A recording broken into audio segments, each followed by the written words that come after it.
மாறன் சீரியலில் நாளைக்கு ஒரு வேறு லெவல் செம பரபரப்பான அதிரடியான எபிசோடு வந்திருக்குன்னே சொல்லலாம். இந்த பக்கம் கண்மணி தான் எல்லா விஷயத்தையும் பண்ணாங்கங்கிற விஷயத்த வந்து வீரா வந்து தெரிஞ்சுக்கிட்டு செம கோவத்தில் அதிரடியாக வெளுன்னு வெளுத்து எடுக்கிறாங்கன்னே சொல்லலாம் அவங்க அக்காவை. அதுக்கு முன்னாடி வியூஸ் சரியாக போல ஃப்ரெண்ட்ஸ், 1000 பேர் கூட பார்க்கல. எவ்வளோ பேர் பார்க்குறீங்களோ அவ்வளோ பேர் லைக் பண்ணிட்டு பார்த்தா பேச கொஞ்சம் மோட்டிவேட்டாக இருக்கும். ப்ளீஸ் சப்போர்ட் பண்ணுங்கள் ஃப்ரெண்ட்ஸ். கண்மணி மேலே செம கோவத்தில் வேகமாக வராங்க மண்டபத்துக்கு. வந்தோடனே கண்மணியை பார்த்து கையை பிடிச்சி தரன்னு இழுத்துட்டு வந்துட்டு இந்த பக்கம் தனியாக இருக்கிறப்ப பேசுகிறாங்க. என்ன நினச்சிட்டு இருக்கேன், நானும் போனால் போகுதுன்னு பார்த்தா நீ வந்து நம்ம தங்கச்சி வந்து பிருந்தா, நீ அவளுக்கு அக்கா தானே, என்ன கொஞ்சம் கூட மனசாட்சி இல்லாமல் அவளை போய் வந்து மறைச்சி வச்சுக்கிட்டு இப்படி வந்து கல்யாணம் நடக்கக்கூடாதுங்கிறதுக்காக இப்படி பண்ணிக்கிட்டு இருக்கே, இதெல்லாம் வந்து உனக்கு செய்ய வந்து கொஞ்சம் கூட மனசாட்சி இல்லையா?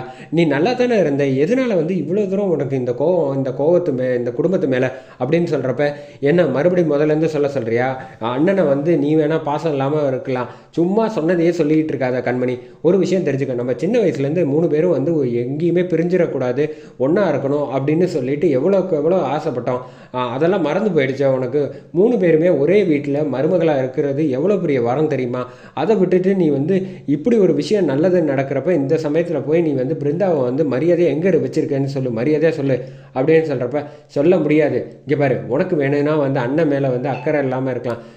எனக்கு வந்து அண்ணனை வந்து இந்த மாதிரி வந்து பழி வாங்கினாமல் இந்த மாதிரி ஆனதுக்கான காரணம் இந்த குடும்பம் தான். அந்த மாறனையும் சரி இந்த குடும்பத்தையும் சரி ராமச்சந்திரன் குடும்பத்தை பழிக்கு பழி வாங்காமல் விடவே மாட்டேன் அப்படின்னு சொல்கிறாங்க. இவங்க 2 பேரும் பேசிக்கிட்டு இருக்கிறத சண்டை போட்டுட்டு இருக்கிறத பார்த்து இந்த பக்கம் தூண் பின்னாடி நின்று வந்து விஜய் வந்து சந்தோஷப்பட்டுட்டு இருக்காங்க. பாவம் கண்மணி ஒரு விஷயத்தையும் வந்து உருப்படியாக செய்ய தெரியாது, ஆனால் கோபம் மட்டும் பட்டுக்கிட்டு இருக்காதே. இவ வந்து எல்லாமோ இவ தான் பெரிய வில்லி மாதிரி நினச்சிக்கிட்டு இருக்கா, ஆனால் பண்ணுறதெல்லாம் வந்து நான் பண்ணிக்கிட்டு இருக்கேன் அப்படின்னு மனசுக்குள்ளே நினச்சிக்கிட்டு சிரிச்சிக்கிட்டு இருக்காங்க. கண்மணி, நீ எப்போவுமே இப்படி முட்டாளாக இருக்கணும். நீ மட்டும் யோசிக்க ஆரம்பிச்சிட்டேன்னு வச்சுக்கோங்க, அப்போ நான் மாட்டிக்க ஆரம்பிச்சிருவேன்.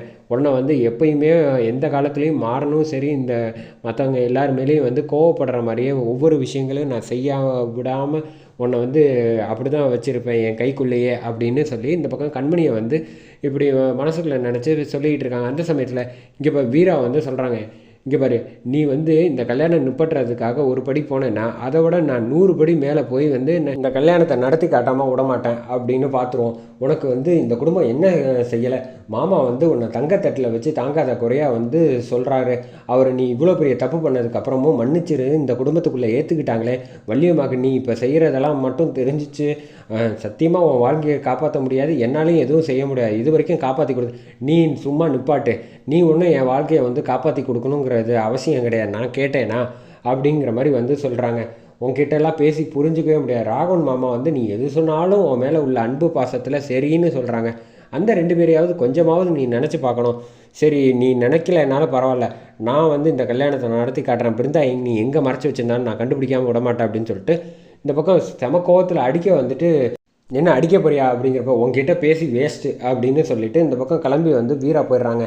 இங்கே பாரு, நீ 1000 தான் வந்து தலைக்குப்புறம் வந்து யோசித்தாலும் என்னோடய திட்டத்தில் வந்து மாற்று கருத்தே கிடையாது. உனக்கு வேணால் வந்து இந்த குடும்பம் நல்லவங்களாக தெரியலாம், ஆனால் என் பார்வைக்கு எப்போவுமே வந்து இந்த குடும்பம் வந்து என் அண்ணனுக்காக வந்து பாண்டியனுக்காக நான் வந்து பழி வாங்காமல் விடமாட்டேன், இது அண்ணா உன் மேலே சத்தியம் அப்படிங்கிற மாதிரி பெருசாக சபதம் போடுற மாதிரி சபதம் போட்டுக்கிட்டு இந்த பக்கம் பேசாமல் கண்மணி வந்து கோவத்தோடு வந்து பார்த்துக்கிட்டு இருக்காங்க. அந்த சமயத்தில் இங்கே வந்து மாறன் வந்து ஒவ்வொரு இடமா வந்து தேடிக்கிட்டு இருக்காங்க.